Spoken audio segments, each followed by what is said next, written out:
Hey, it's Rick Barker, host of the Music Industry Blueprint Podcast, former manager of superstar Taylor Swift, and I'm coming to you today, little sunburnt in the face, got the whole cold sore thing going on. I don't know if you can see it. My makeup work out all right?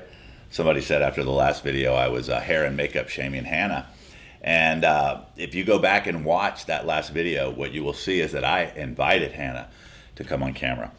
She chose to deny it herself. She always looks great, but hey, you know how gals can be sometimes. They want everything to be perfect. Speaking of perfect, that's our subject that we're talking about today, because so often the perfect folks are trying to make the music perfect. I have this saying, perfect artists are broke artists. Now, your music needs to be competitive. It doesn't need to be perfect. I don't know that I've ever heard the perfect song. If you go back and listen to some of the great music of the 70s, you're going to hear crackling in the music. There's I can't remember where I saw it. If you Google search mistakes left in music or mistakes left in records, I remember I was reading an article one time and they said, the reason this happened in this record is because the tape was stored wrong. Yes, they used to record songs on tape. And Led Zeppelin had this repetitive part in their song that everybody thought was the coolest thing. Well, it was actually done by accident because someone had stored the tape wrong. So the thought process of having perfect music, I want you to get that out of your head. Competitive is what you want. I can't tell you the number of DMs that I've received or people reaching out going, hey, would you listen to my music and tell me if it's good enough? I haven't put out any music yet because I don't think it's good enough. Would you listen? First off, if you don't feel it's good enough, it's probably not. And I say that with all due respect. If you have to question whether what you have is competitive, the answer is it's probably not competitive. I tell my kids, if you have to think, should I or shouldn't I do this? The answer is you shouldn't. If you have to think about something, there's something that's telling you that it's probably not right. But that's the most important part of all of this. Those of you that are in my social media programs, those of you that are in my management programs, until we get the music competitive, why are we going to try to get attention on stuff that's not right?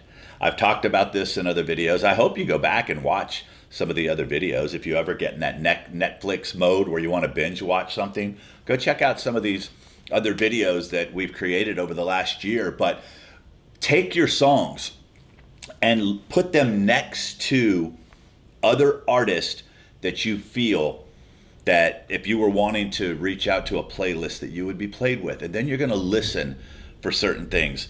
First off, you're going to listen for the production quality. Does yours sound like it belongs? So get the production right. Vocally, are you pitchy? Does it make sense? Are the vocals too low where you can't hear it? In certain genres, we call having a vocal up, where the vocal sits on top of the production. Is it mixed properly? Does everything seem to be where it's supposed to be?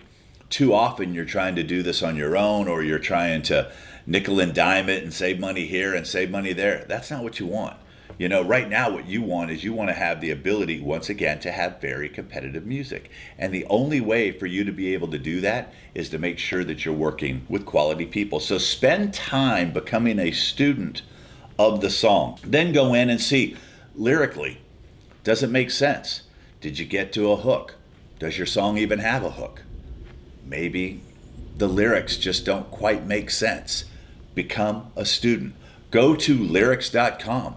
Download 5 or 10 of your favorite songs and really take time to look at what the structure is. Those songs are being written by some of the best songwriters in the world. Respectfully, you're not the best songwriter in the world yet. Most of the time, you haven't written the number of songs that these other folks have. They get better because that's what they do every day. That's what they're paid to do. That's what their profession is. So if you're wanting to be competitive, then you need to study what the best songwriters in the world are doing. If for whatever reason with COVID, maybe you don't live in a city where there's a lot of studios or there's a lot of producers, you can go online and you can find beats that you can lease. You can find tracks. There's no shortage of music that's out there available to you. If you go to my website, rickbarker.com/resources, and you take a look at the songwriting portion, Seth Mosley and I had a fantastic conversation. Seth's written 28 number one songs. He's won a Grammy. As a producer, actually, multiple Grammys. These are the people that you should be studying from. These are the people that you should be learning from. But don't use where you live. Don't use the fact that I can't write with hit songwriters. There's a lot of people in your same position that are putting out really, really good music right now. Okay, so we're going to eliminate the excuses. We're going to stop trying to be perfect. We're going to use the resources that are available to you. Go to my website, rickbarker.com/resources.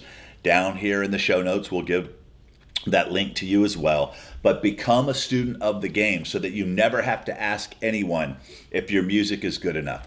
You're going to put it to the test, and then you're going to give it to your fans to let them decide.